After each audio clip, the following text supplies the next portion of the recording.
Kingdom, grew up in South Africa, and later, while at Marlborough College, lived with his uncle, who was the likely successor as Archbishop of Canterbury, but later the Queen's chaplain at Windsor Castle. So Mark grew up in Windsor Castle for his vacations anyway. He received his bachelor and master's from Cambridge University, where he read history at Magdalen College, was awarded first-class honors and many other college prizes. And later at the University of Michigan, he earned a master's in political science as a Power Fellow. His wife, Trish, and daughter, Isabel, are here this evening. George, Maddie, and Phoebe are at school. Mark, as a younger member of the United Nations, oversaw the construction of 80,000 homes for refugees in Thailand during the Pol Pot regime. And he worked in the Philippines and Chile to establish democratic institutions, and around the world to reduce poverty of the African and Asian countries. And I would say he did a good job on that. He was later Vice President of the World Bank, and for 6 years was Administrator of the United Nations Development Program. He then served as Deputy Secretary General and Chief of Staff of the United Nations, before being tapped to join Prime Minister Gordon Brown as Foreign Minister with responsibility for Africa and Asia. During the difficulties in 2008, Brown prepared the London G20 Summit and oversaw that event.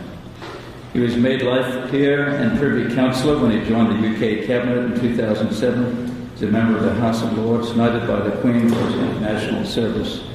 His honorary degrees from Michigan State, Pace University, Walden University, Catholic University in Lima.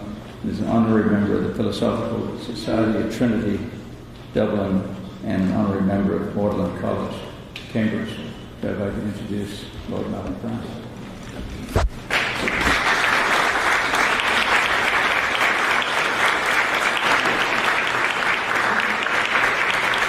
I did say that his uncle was almost the Archbishop of Canterbury, so...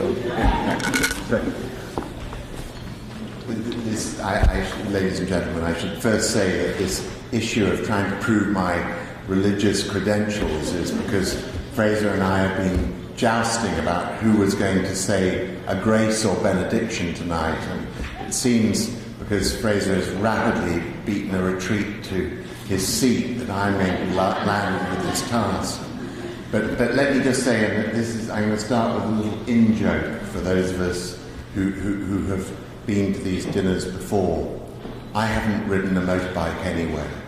Now, some of you get that reference. And so you are not going to get my bike ride across Siberia, I promise you that. But let me just say that this, apparently, I was teasing Fraser a little earlier that, you know, having now been here twice for this dinner, I just assumed Fraser lived here.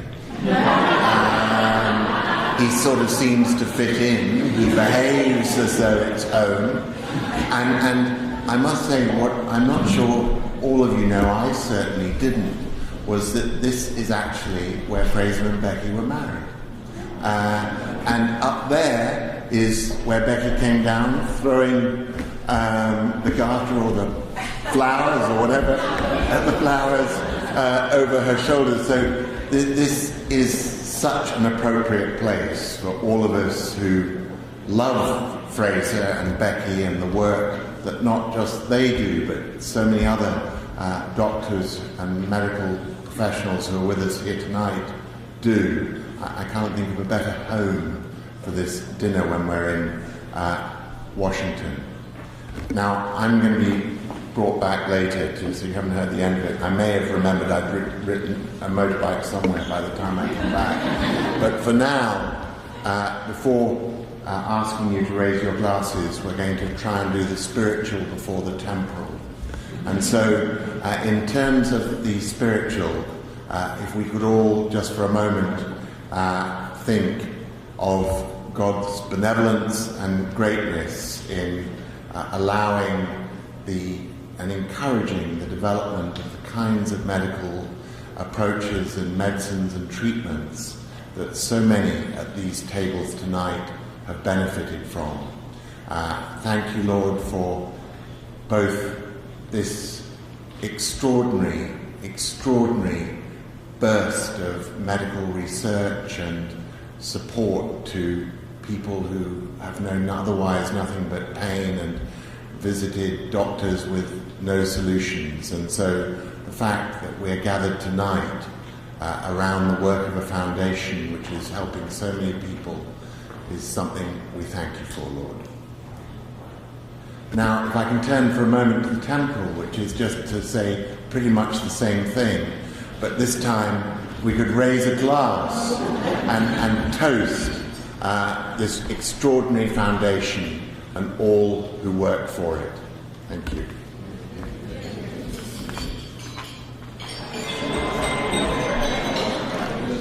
Where's that bagpipe player when we need him?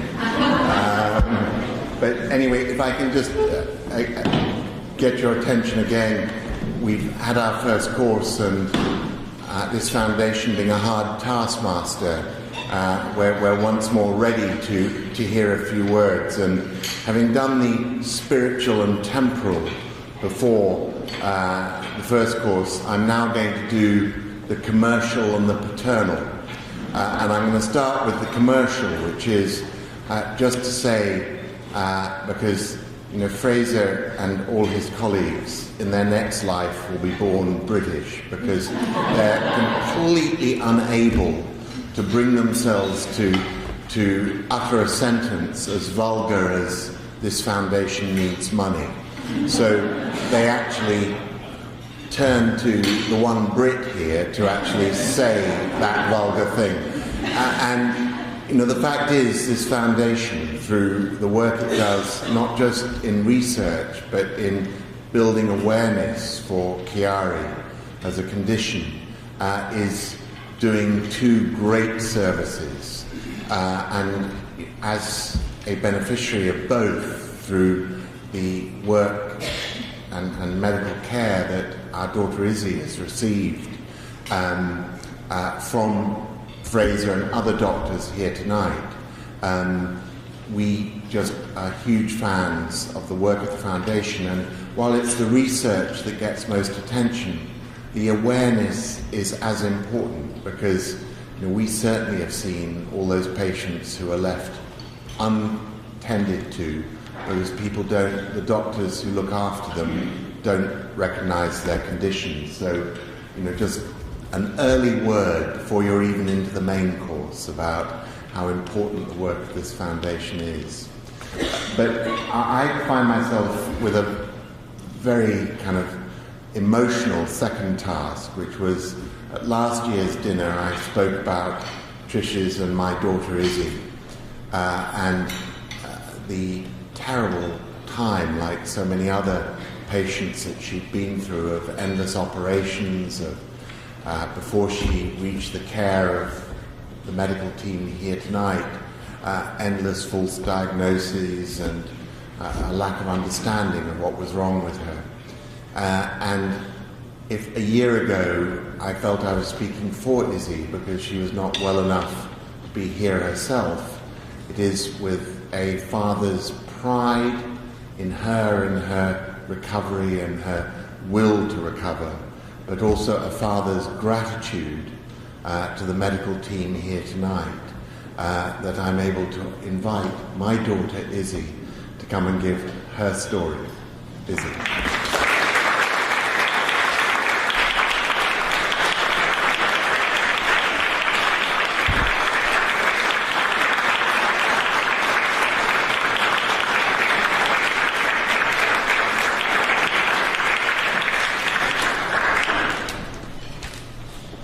As my dad said, I have not been able to come to this event before, but my mom and my dad have come 2 years in a row. So my first thank you is to Dr. Henderson, because without him I wouldn't be here. And I also want to thank, before I get to the rest of my speech, every other doctor in here who has spent so much time helping me. And I also wouldn't be here if me and my family hadn't come to understand how important this research is. After 11 surgeries and procedures, I hope that those who come after me are blessed with a quicker cure. My family and I have learned about this illness, and we have also learned how much there still is to learn. And as my dad said, how important spreading awareness is. It took a year in London of doctors having no idea what was wrong with me, and before we finally found Dr. Henderson and got an answer. It's strange to think how quick everything changed for me. I was perfectly healthy, and then all of a sudden I was missing months of school and waking up every day in pain, and my life was really starting to revolve around different doctor's appointments. And it changed in the short time it took for someone to hit me on the head with a lacrosse stick during a game. In London, my symptoms went undiagnosed for over a year, and nobody could figure out why I was falling over, having horrible headaches, and all the other weird and random symptoms that come from having Chiari. And I don't need to tell most of you here how frustrating that is. When I was in the hospital there was one other girl in my ward who had been in the hospital for 3 months, and I had at that point only been there for 3 days, and she was still undiagnosed. And luckily for me, I came to find Dr. Henderson through Melissa and Dale Obermeyer, and I was lucky enough to be better. And I can't tell you how much of a relief it was to finally find a doctor who didn't think I was an overtired, overdramatic teenager who was just wanting attention. And that seemed to be the only answer I was getting from every other doctor I'd been to. So it's not been an easy few years, going back and forth from London to DC. Every time something went wrong, missing time with my family and my friends, and having to leave my school. But I've also been lucky enough to meet a bunch of amazing patients and their family whose kindness and support has meant so much to me. And all the doctors and nurses and everyone else who I've met are some of the most determined and caring people. And so I know that with all of your help, they will be able to help even more people. And that's it. Thank you.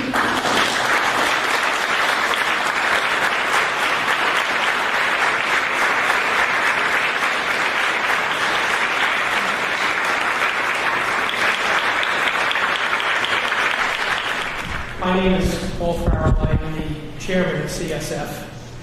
And I'd like to thank each of you for being here tonight and welcome you to the 3rd annual CSF Night of Light Children's Gala. I'd also like to say a special thank you to any and all of you who may have made the trip down from New York, New Jersey, or Connecticut. We've kind of been all over the news the last week or two, and it's not pretty up there, I'll tell you that much. But I do appreciate the effort that everyone made in making it down here for this very special event.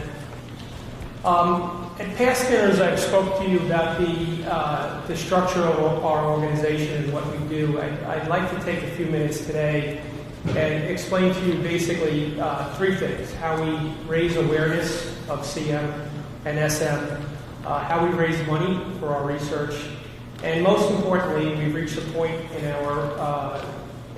our existence as an organization where we're actually starting to spend the money. And that's a very good thing. We are funding research now, and we're funding conferences and symposiums that I will explain a little more in detail. But that's basically what we're here for. It's very important to get the word out on the awareness side, but it's also extremely important to raise the money for research so that at some point we can find ultimately a cure for Chiari and Syringomyelia. I'd like to explain to you how, as an organization, what we consider to be our core values. Basically, our core values are honesty and integrity in everything we do. We have a commitment to quality that is central to all activities for our organization. We're dedicated to exceed the expectations of patients and physicians.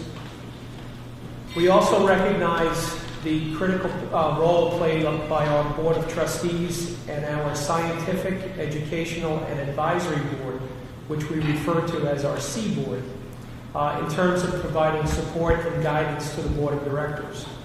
Our volunteers and the members of our organization have become a respected source of knowledge and experience. We also strive for social responsibility and also fiscal responsibility.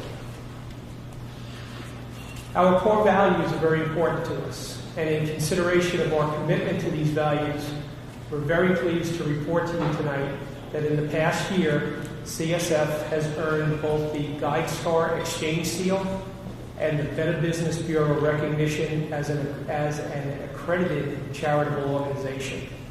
GuideStar Exchange members are nonprofit organizations that keep updating their nonprofit reports to the fullest.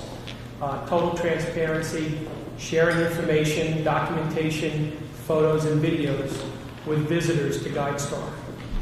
The Better Business Bureau recognition as an accredited charitable organization is important because organizations that comply with these accountability standards have provided documentation, which we have provided, in which they meet basic standards. Standards in how they govern their organization, in the ways they spend their money, in the truthfulness of their representations, and in their willingness to disclose basic information to the public.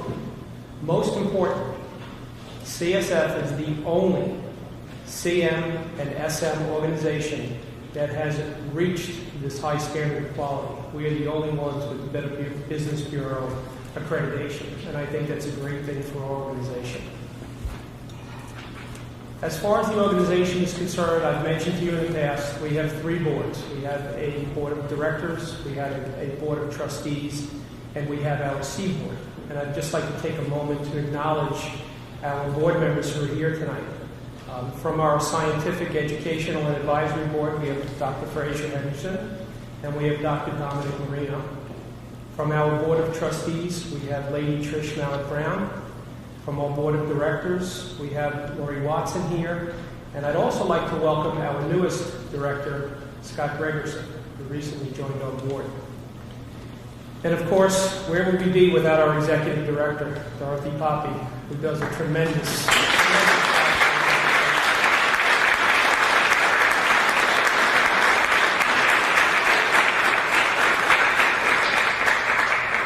Thank you to each of our board members for all you do for CSF. Now I can get to how we raise awareness. We're now proud to announce that we have 8 chapters situated around the country. These chapters offer free quarterly educational lectures for patients and physicians. These lectures are taped and posted to our website, and in the last year alone, over 78,000 people visited our website to view these lectures. It's a very important service and a very important way that we raise awareness. This past year, we began our Unite at Night walks, which is a series of 1-mile walks at various locations around the country. For our first year, we were able to have 900 people participate, and we raised over $75,000 through these walks, in addition to much needed awareness. As far as raising money, throughout the year we have several major events that raise money to help us run CSF.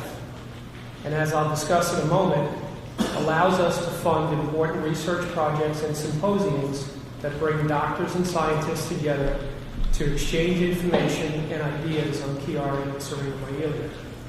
In May of 2012, we held our inaugural Bobby Jones Classic for CSF golf tournament at the East Lake Golf Club in Atlanta. And it featured professional golfer Jay Haas and CSF Board of Trustee member Bob Jones IV, who was the grandson of Bobby Jones the golfer. Next year, we have our Bobby Jones Classic will be held on May 20th of 2013. Please check out the website for that and check out our website for more information. And we'd love to see many more of you folks there. In June, we held our annual charity ball on Staten Island, New York, which honored our C Board members, Drs. Hal Ricate, Paulo Bolognese, and Roger Kula, and also honored Joe Salvani and Denise Aversano of JSF Investments for their philanthropic support Denise is actually with us tonight. She does great things for us at CSF. In September, we held our Dinner Dance for a Cure in Twinsburg, Ohio, and followed that with our second annual Taste for a Cure in Barrington Hills, Illinois. And of course, there is tonight, our third annual Night of Life Children's Gala, which is rapidly becoming our signature event. Each of these events contribute to the much-needed capital that allows us to reach our ultimate goal of funding research, which will help us to find a cure for Chiari and Syringomyelia. And now finally, most importantly, how we spend your money. Recently, we've funded several conferences in which doctors and scientists presented their research. These conferences included the CSF Chiari and Ehlers-Danlos syndrome colloquium, which was held last October here in Washington, D.C., which was put together by Dr. Fraser Henderson of our CSF Seaboard. In July of 2011, we funded the first CSF International Hydrodynamics Symposium in Zurich, Switzerland, which brought together 25 engineers and scientists to present their research on Chiari, Syringomyelia, and other cerebrospinal fluid disorders. This event was organized by Seaboard member Dr. Frank Loth, and we are in the planning stages of our second symposium, which will take place in New York in June of 2013. And as I reported to you at previous dinners, we have funded the CSF Autism Pilot Study and the CSF Duke University Genetics Fellowship. And finally, we are extremely proud to announce to you that this year we funded $100,000 in research grants on projects that included automated MRI-based parcellation of the posterior cranial fossa, mapping perivascular spaces in the spinal cord toward improved spinal cord flow models, and from spinal cord edema to syrinx expansion, investigating fluid transport mechanisms in Syringomyelia. These grants were awarded following scientific review by the experts who make up our scientific, educational, and advisory board. Each year, we continue to progress as an organization, and we could not do it without your support.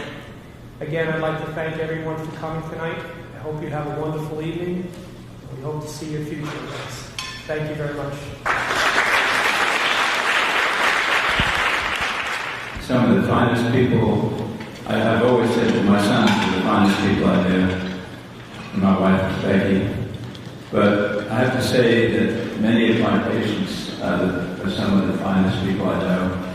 And I think Isabel is a great example of that, the character and intelligence and integrity and strength and everything. And I'd like to introduce you to Rebecca and Brooklyn Courtney Mills. And Rebecca will tell you the story of a parent who's gone through this process of having a child with Chiari malformation and Ehlers-Danlos syndrome. So I'd like to ask Rebecca and Brooklyn Courtney to come up here. They're from Canada.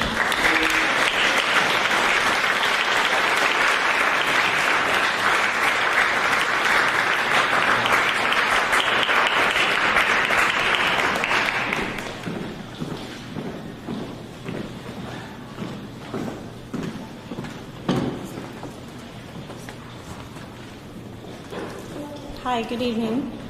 My name is Rebecca Mills.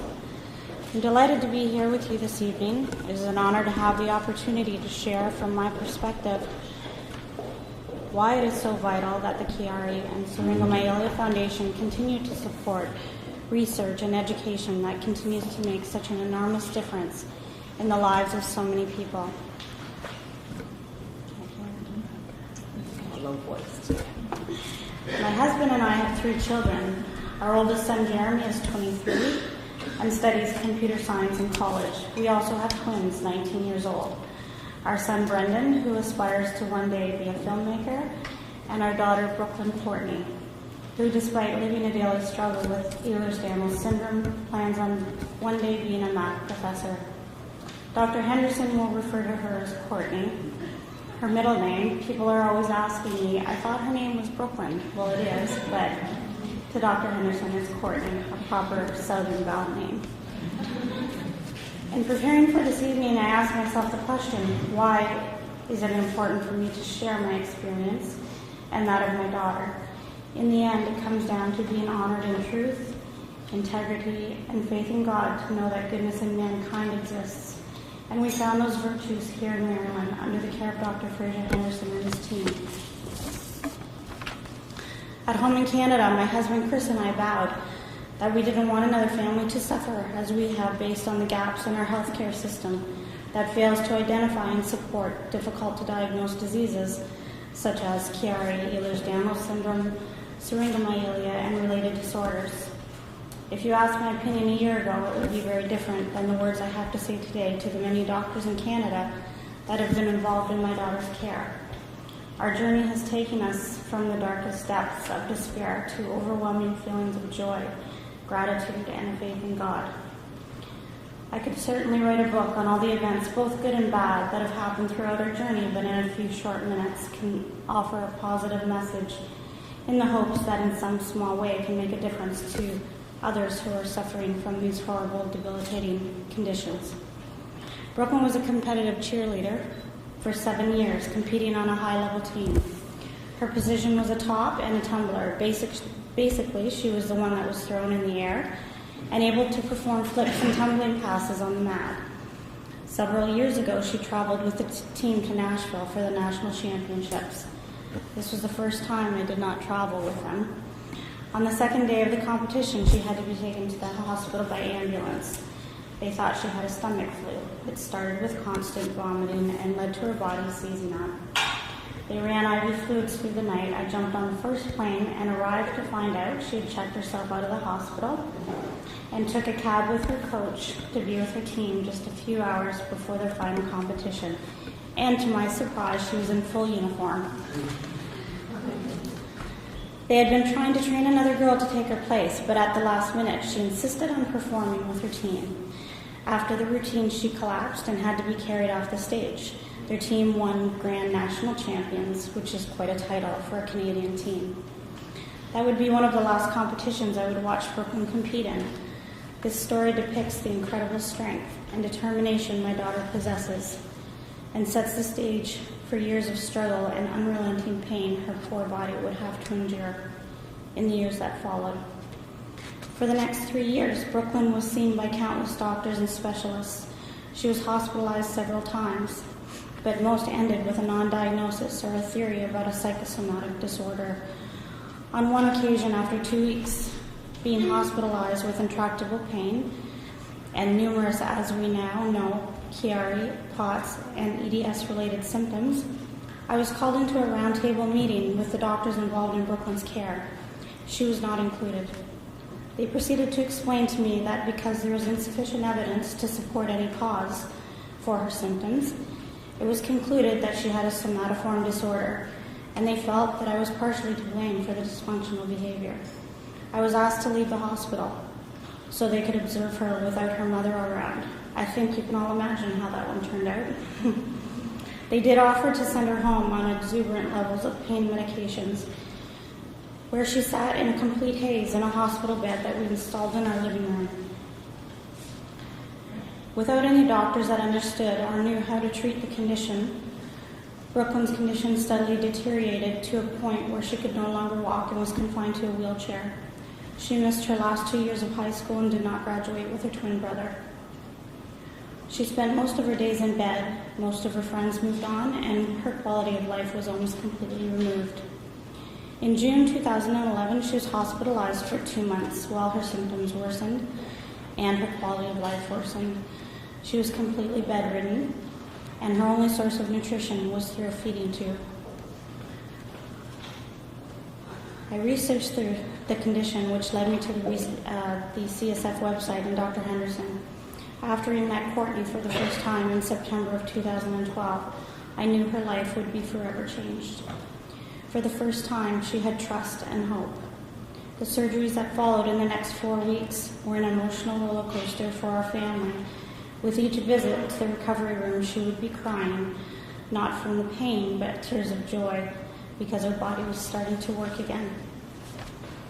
By the time we returned to Canada, she was walking, unassisted, and eating for the first time in 7 months. Unfortunately, she had a setback a few months ago. Brooklyn started having seizures that eventually became so severe they could not stop them. She was intubated, put in a medically induced coma for a week. She was even airlifted to a bigger hospital in Canada. Again, there were no answers, and we continued to have doctors telling us they don't know how to help because they couldn't find any evidence as to why this was happening. One resident even told me maybe this is just how she's going to be from now on. I remember the day I was called from the waiting room to her bedside because they had finally been able to extubate her. To my surprise, she was sitting in a chair. As I leaned in to give her a hug, she whispered to me, "Whose bright idea was this?" It wasn't until we got back to Maryland that we found out there was an explanation. Many of these patients have blood clotting issues resulting in a multitude of symptoms and complications. Being properly anticoagulated has made a world of difference in her symptoms, and most importantly, no more seizures. As a mother, speaking on behalf of other parents and families watching their loved ones suffering for so many years, I am forever grateful for the great work and research the doctors have been able to accomplish through the support of the Chiari Syringomyelia Foundation. It gives myself and hundreds of thousands more great hope for the future and the dream that a cure may become a reality. We have a charity in Canada that was started because of Brooklyn. She is the ambassador of hope, and as the title states, she has brought so much hope to others suffering with similar conditions. Now, I know Dr. Henderson prefers to give the credit for his extraordinary talent to God, but I must say, without him and the incredible knowledge and progress that this foundation has done and are continuing to do, my husband and I are quite sure my daughter would not be with us today. And for that, there is no thank you that would be sufficient. We know that there are still many obstacles ahead, but we definitely have the confidence that with the continued support of CSF, Brooklyn, and thousands of others, hundreds of thousands of other patients will one day have the normal, happy lives that they deserve. Brooklyn Courtney, your dad, your brothers, and I are so proud and inspired by your courage and bravery. You stoically represent what EDS should stand for and is forever tattooed on your brother's arm. Endless determination and strength. Thank you.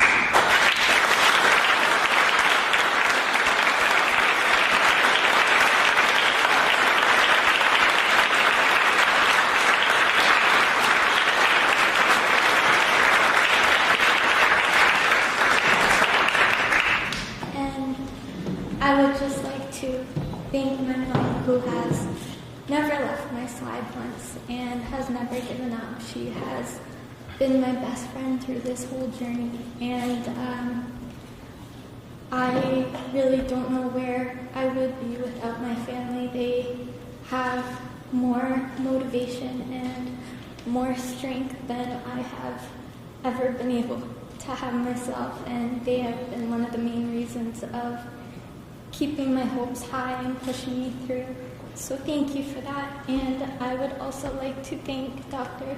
Henderson and the rest of the doctors and researchers here, because you have definitely made the world a different place and have changed many people's lives. Thank you.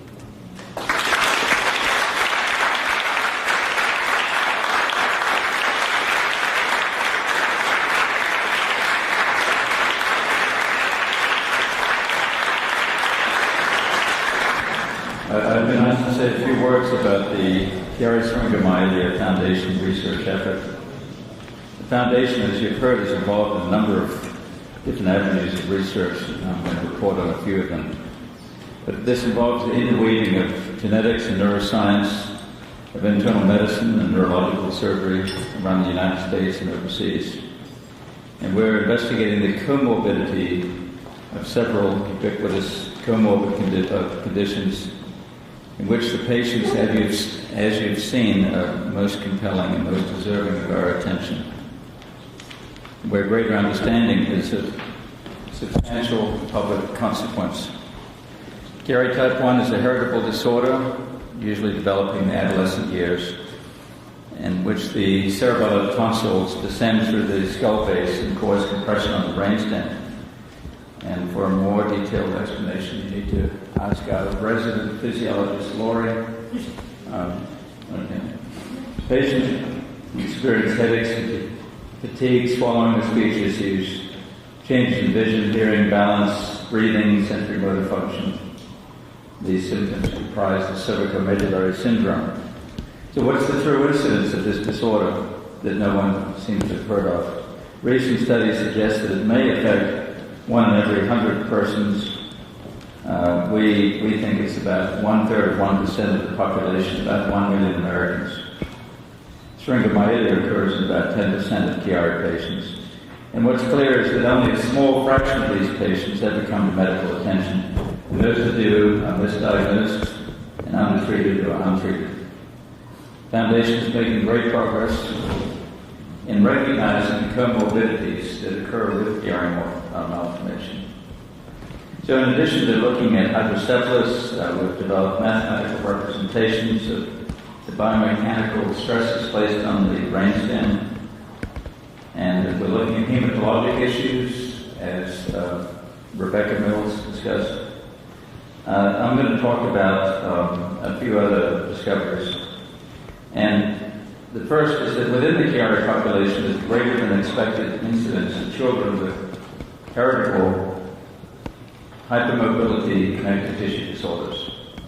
Members of the Foundation have published in the scientific literature that 1 in 4 patients with Chiari also have hypermobility connective tissue disease, such as Ehlers-Danlos syndrome and others. So this figure is consistent with other long-term studies of Chiari malformation, which have found that about 40% of patients undergoing the standard treatment for Chiari fail over 6 months, have a return of their headaches and symptoms.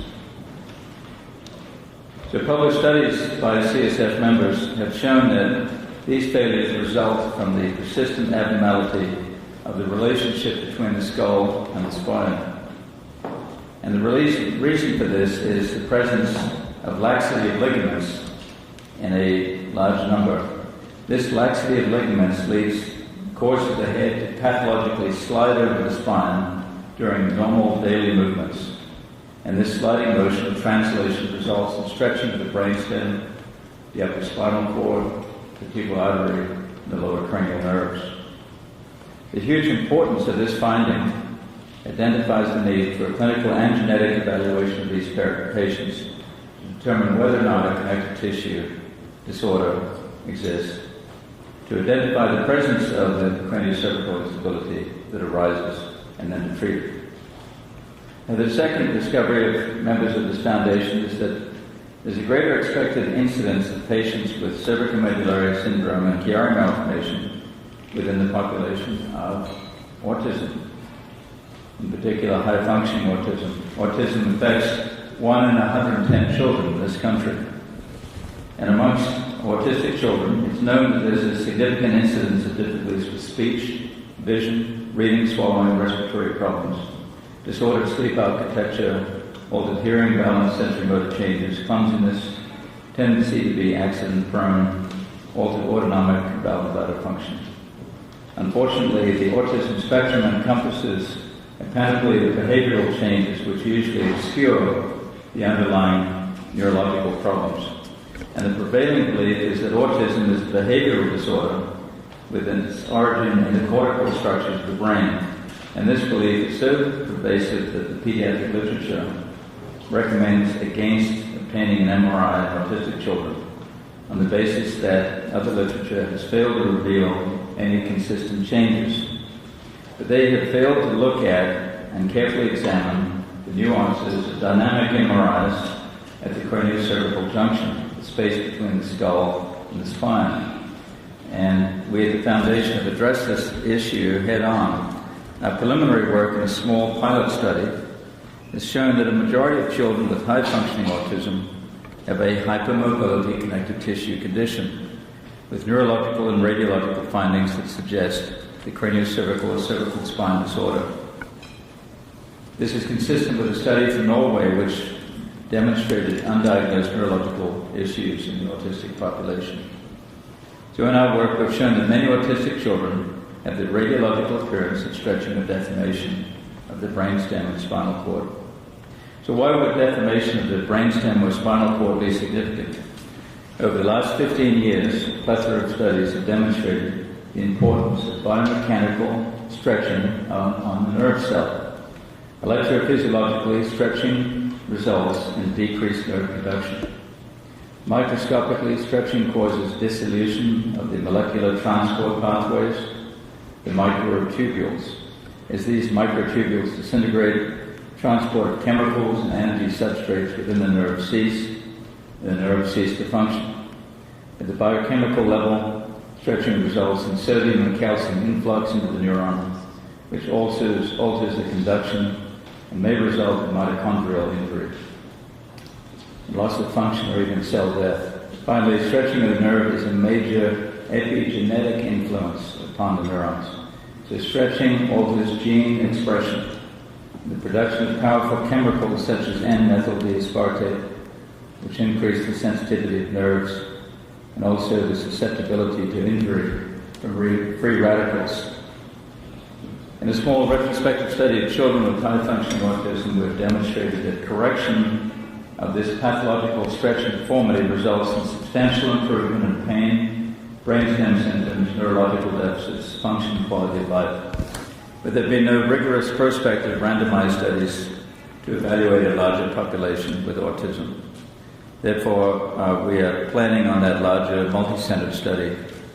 At the Foundation, our hypothesis is that rigorous neurological and radiological evaluation of these children with autism will reveal a subset of neurological disorders that are referable to the deformity and compression of the brainstem. Our initial work in this project has been funded through the Foundation thanks to the generosity of Randy Thakin. We believe that the identification of these correctable craniocervical disorders, such as Chiari, would represent a major breakthrough in the treatment of these children. These are just a few avenues, and thank you for your attention tonight.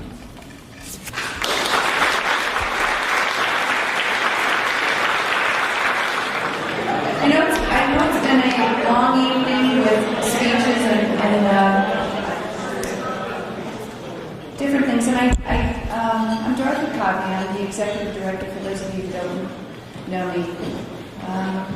And I've prepared remarks, but before I read those, I just want to say I'm looking down at tables, and I am just so moved by so many people in this room who come here to do really wonderful things for people who can't do it for themselves.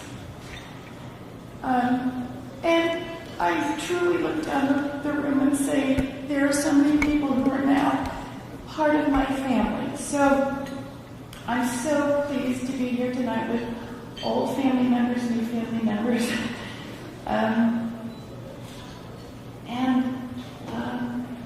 I'm truly blessed by all of you being here. So I just want to say that, and now I'm going to compose myself and move on. So thank you all, truly, from the bottom of my heart. My son's doing great, and I want every child, every adult, everybody who's affected by this to do just as well as my son, who I've been truly blessed. So let's pray for that and keep moving forward. Now,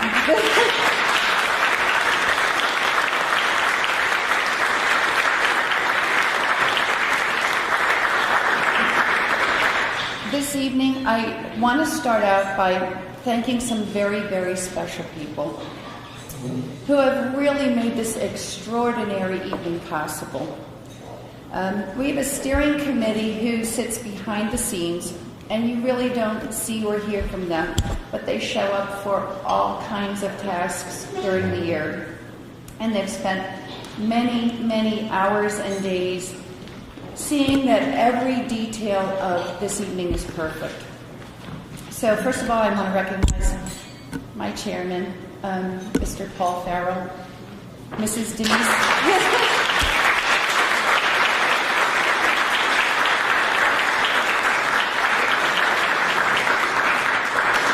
Paul is our rock, and Paul is confined to a chair, and Paul doesn't let that stop him from doing anything. He goes everywhere, and he's out there for all the kids and all the people, and I know all the members of all 3 boards are extremely grateful, as am I, to have you as leader of the ship. So thank you, Paul.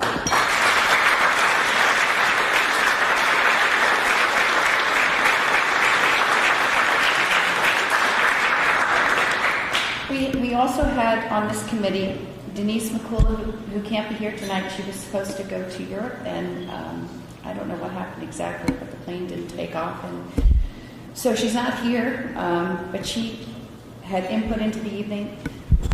Lady Trish Malak Brown, who she arranged for all these lovely wines through Cape Classic. I think we should give Andre and Cape Classics a huge round of applause, because I thought the wines were phenomenal.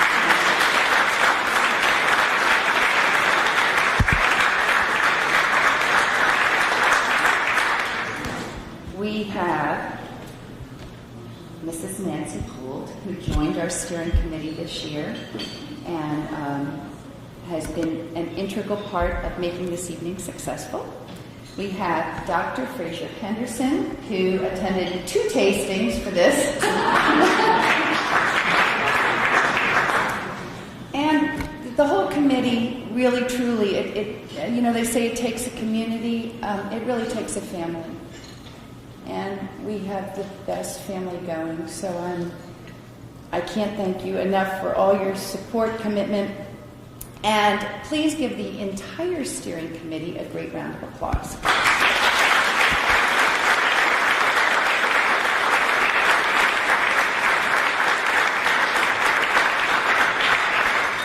Now, I intentionally left off one name, because there is a really, truly special lady who is usually behind the scenes, because she's behind her husband, she's behind her family, she's behind the steering committee, and she doesn't always get the credit that she deserves for such a magical evening. She, in my opinion, is a gift to others. People have many, many different gifts to offer in this life. And some have the gift for maybe helping others and helping to see the world maybe as a place of possibility and hope. And some people impart wisdom or comfort or maybe care. And we have a lot of those people in this room. Some people point out the path, and some people will take you down it and help you get there. Some people warm the heart with the human touch. Well, Becky Henderson has all of these gifts.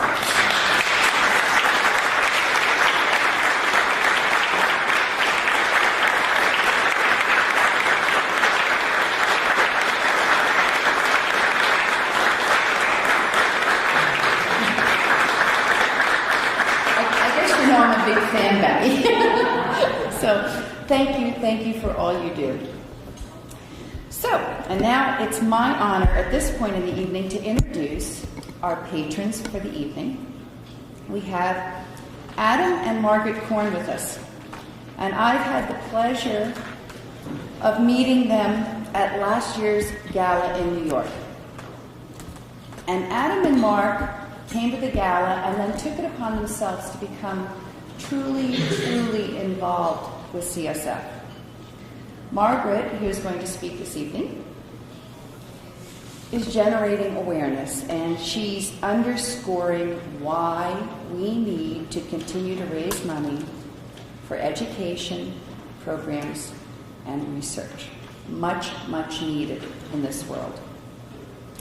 Adam, her balance and counterpart, is the global head of the Equities Franchise Trading and Security Services Stats Groups. That's a mouthful. for Goldman Sachs. We sat at a dinner in Greenwich Village, and Adam took it upon himself to say, I am going to raise money for CSF so that you can continue doing projects and we can build a research endowment. Adam has raised over $250,000 for this evening.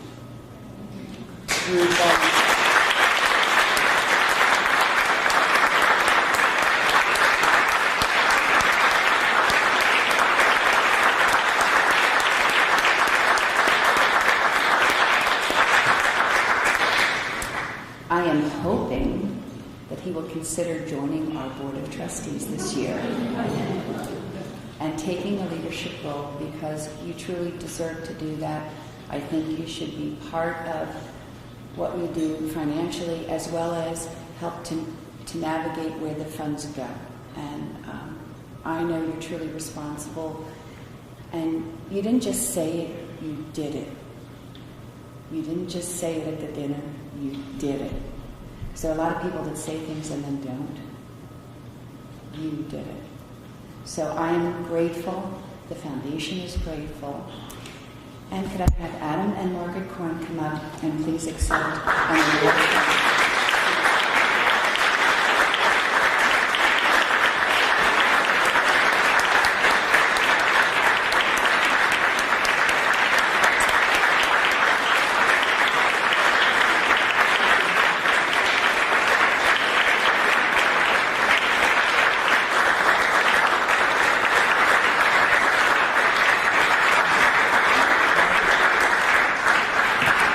Wait, don't go anywhere, Adam.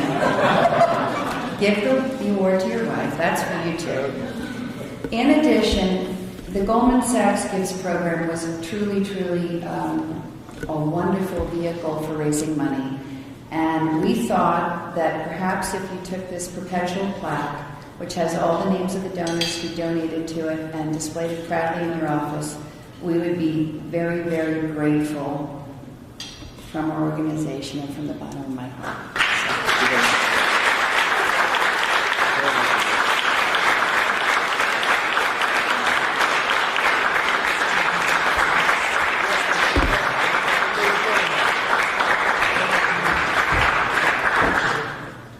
And now I'd like to introduce the lovely Margaret Korn.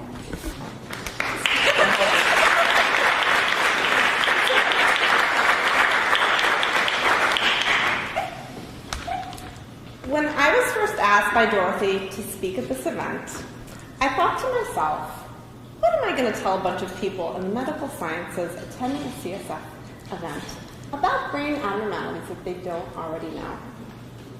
I asked friends for advice on what to talk about. They all told me to speak from the heart. But what about? Then it occurred to me, I'll tell you my story and how I got involved in CSF. 10 years ago, I was a 27-year-old living in New York City who had recently finished a master's program at Columbia University's Teachers College. I was about to embark upon what was arguably one of the most exciting and challenging adventures of my life, pursuing a career in guidance counseling at a public elementary school in Manhattan. In the days leading up to my first day of school, I began to lose feeling in my hands and legs. The pain became unbearable, and the symptoms grew worse. My husband, then boyfriend, Adam, suggested I go to a neurologist to get checked out. So we scheduled an appointment, and I went to this neurologist, and he told me that I was overwhelmed by stress and that I should go see a psychologist.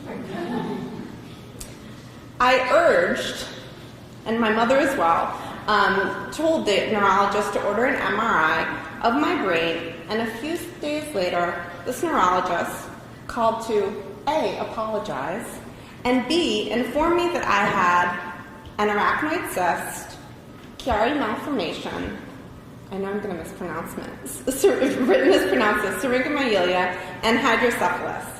Now what? It wasn't clear what to do next. Adam's recommendation was to visit every neurosurgeon in the New York City area until we got more clarity, and so our tour began. Each doctor confirmed the diagnosis, but prescribed a radically different treatment. Neither myself nor Adam have medical backgrounds. We were limited in our ability to evaluate what course of action to pursue. Adam suggested that while we couldn't become overnight neurosurgeons, he might be able to develop enough expertise to at least identify an expert. Shortly thereafter, he scheduled an appointment with Dr. Millerat and a much younger Dr. Bolognese at North Shore University Hospital. They were both intimately familiar with my conditions and recommended a procedure that held up to Adam's relentless, and I mean relentless, questioning. After the surgery, surely enough, I bounced back and returned to my life with minimal disruption. But unfortunately, the story did not end there. Fast forward to October 2011, which was about a year and a month ago, 9 years after my surgery. I had given birth to my two boys, Andrew in September 2008 and Sam in April 2011. After the birth of Sam, I didn't recover nearly as quickly as I had the first time around. I started to complain about severe headaches, which I thought were related to seasonal allergies. Adam got nervous and scheduled an appointment for me to see a different neurologist than I had seen in 2002. And when he came by the apartment to pick me up, I suffered a serious seizure. I was rushed to Beth Israel Hospital, where I was in a coma for 3 days. A much older Dr. Bolognese, and I'm sure he's going to kill me for saying this, coached us through the entire ordeal. Because I just know him, and he will. But when I regained my strength back, I was then told my shunt was no longer functional, and some of the original abnormalities had returned. In May, this past May, I underwent a second surgery. This time it was much more involved and invasive. From what I understand, my surgery required a level of precision and meticulousness well beyond what was expected. Needless to say, after 10 hours in the OR and a few days in the hospital, I was thrilled to return home to Adam and our boys. It has been a long road to recovery, but I'm getting stronger every day. We still don't know what caused the seizure and why my condition suddenly reappeared last year. It's amazing when I reflect on how the first surgery gave me back my life, and 9 years later I was on the cusp of losing it again. Which brings me why I'm here today. I want the medical community to learn from what I and others have been through. Fortunately, CSF has been our primary advocate. Whether it's funding research and education, building out a data registry of patients, or just bringing a group like this together, we're taking the necessary steps to better understand abnormal brain conditions. On the six-month anniversary of when I came home from the hospital after my seizure, Adam brought awareness of what we had been through to his Goldman Sachs colleagues. And because of the generosity of the Goldman Sachs Gives program, we have been able to raise a substantial amount for CSF. And we are clearly looking forward to being involved for the long haul.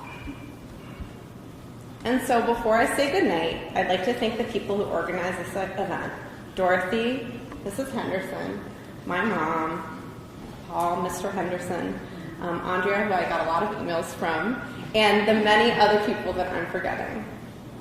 I'd also like to thank my family for their unwavering support. My mom for sleeping on just about every hospital chair and sofa. I think we counted this last surgery, it was 14 days, not in a normal bed.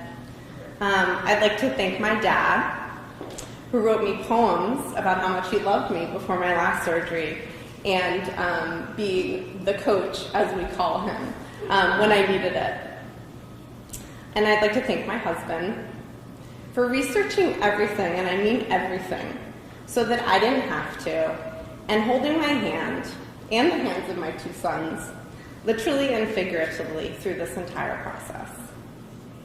And a very special thanks to Dr. Bolognese and Millerette for saving my life and getting me through, both physically and emotionally, some of the most difficult times of my life.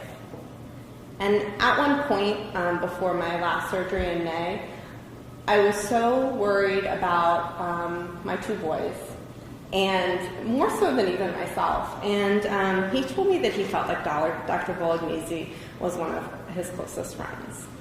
And I think a lot of the CSF patients in this room can relate to this. I feel so fortunate to have such an amazing support network of medical professionals who we get to know, as Dorothy says, like family, through what's otherwise, a very tough experience.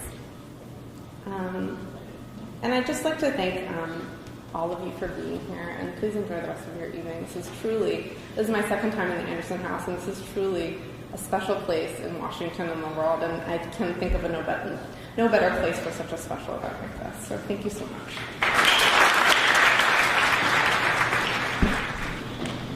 Good evening. I was invited this evening by Fraser Anderson.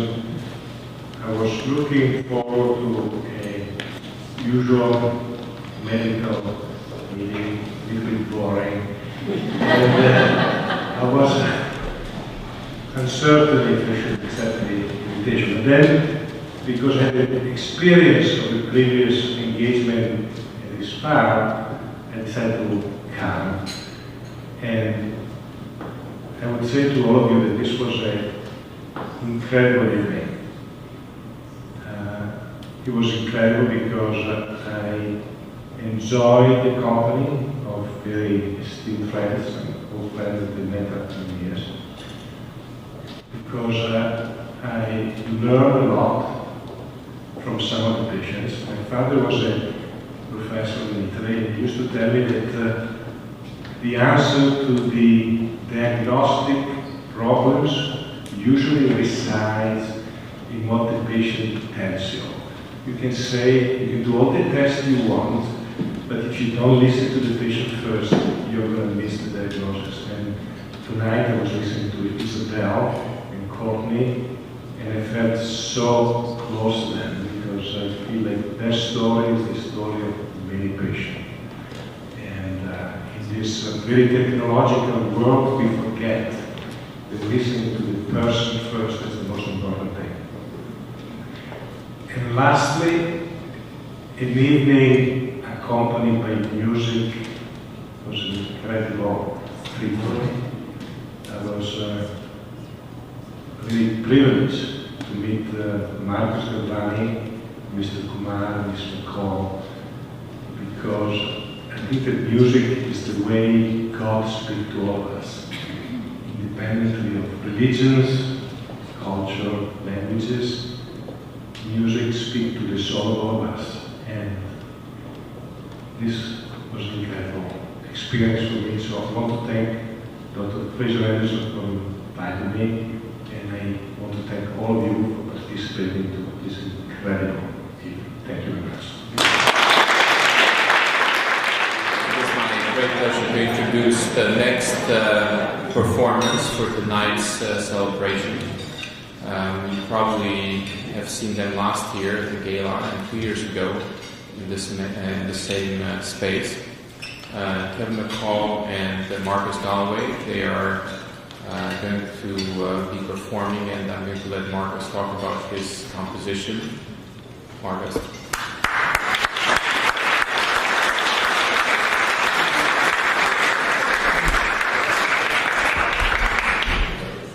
Well, we were invited to this gala 3 years ago for the first time. We repeated last year in New York, and here we are again. And I just feel so honored that we are invited every year. I feel like this is really inspiring. I have to say something. Dr. Fraser you really are my hero. I mean, think for a moment, there's no job in this world that will really be more rewarding than hear what these patients have to say, what these patients feel. There's nothing in life, I think, more important than to do what you do, to bring hope to the people that really need it the most. And I don't know if you realize, all the people that is here today, all the donors, what it means to be part of this organization, what their money means to bring more research, to really bring hope.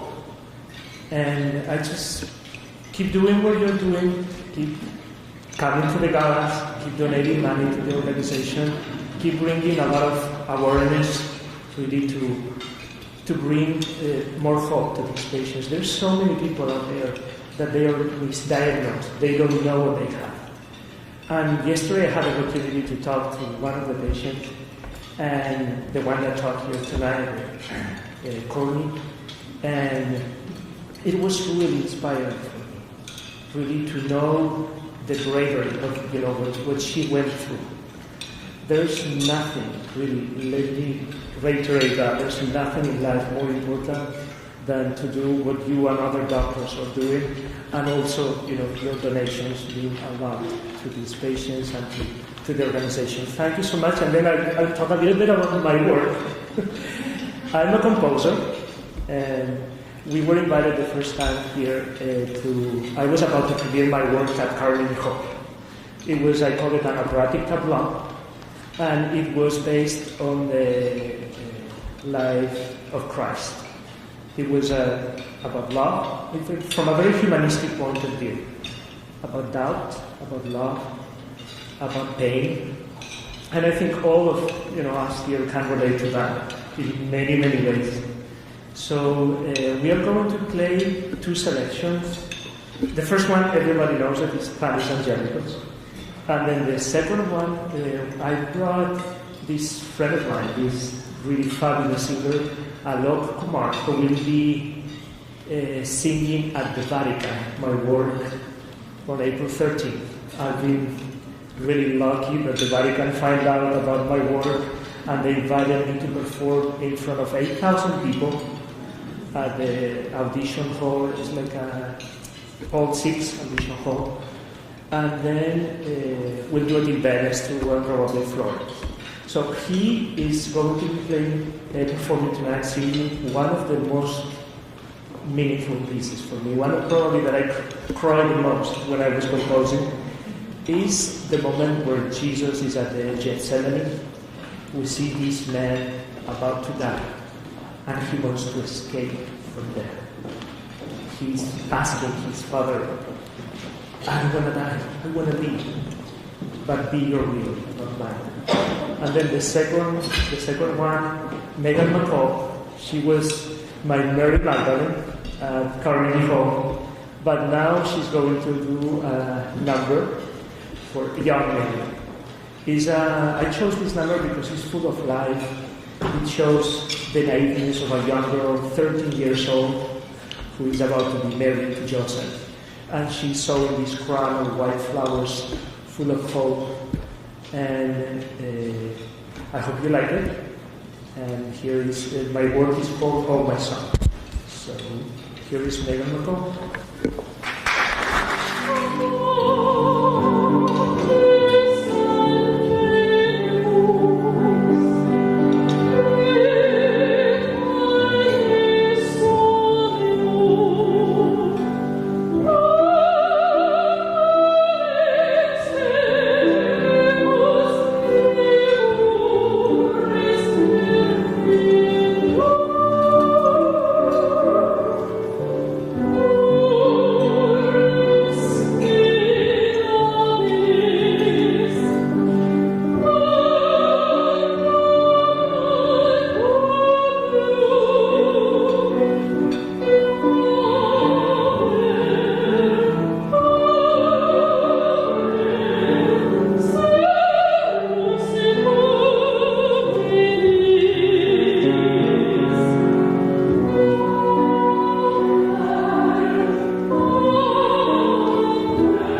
This next piece, as Marco said, from his work, Oh My Son.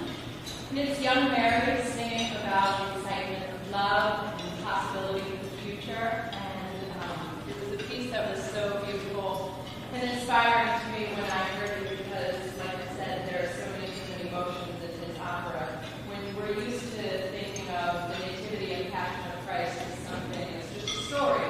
We don't always personally connect to it. And when I heard this music, there were so many things about love and hope and joy that, of course, we're all experiencing here tonight through the work of the foundation. So it's quite appropriate.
Good evening. I'm Scott Gregerson. I had the honor and the pleasure of working many years with Dr. Fraser Henderson. At first, he was my mentor, and I think now truly he is my friend. I want to introduce one of our honored guests, Margaret Horn, who's going to play 3 exceptional notes on the piano with very, very little notice, that Marcos will then turn into something even perhaps more exceptional. So we're all looking forward to this. Ironically, I had about as much notice as you have. So please, everyone enjoy. This could go very, very well, or it could go some other way. But either way, I think we will all have a great time. But it is a great evening. So thank you.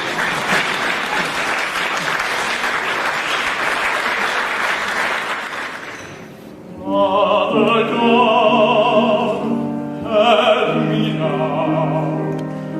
I am frightened, hear my cry. Breath of death by my side, now I wait, here to die. Could there be another way, another time, oh Father, not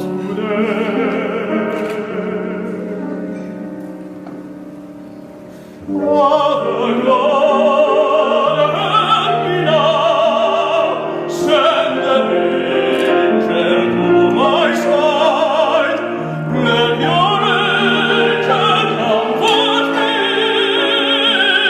I can't bear to see the death that looks at me. His eyes are cold, oh how they freeze my soul and burn inside of me. This bloody agony. Oh, Father, take this heart away from me. Too much pain and suffering.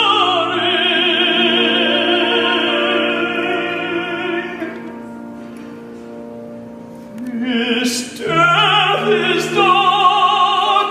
It fills the skies. It makes me scared to close my eyes. Father, take this cup away from me. I'm afraid I want to live.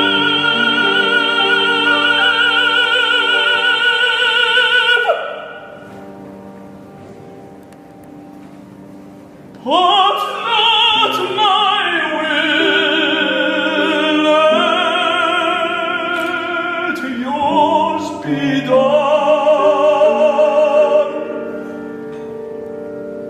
Be all for love, for love.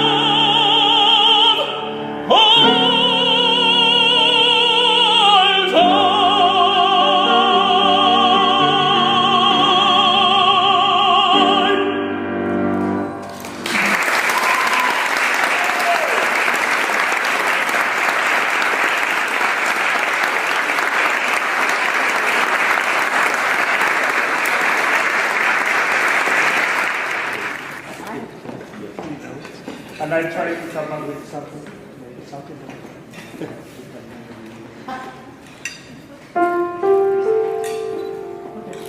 Very good.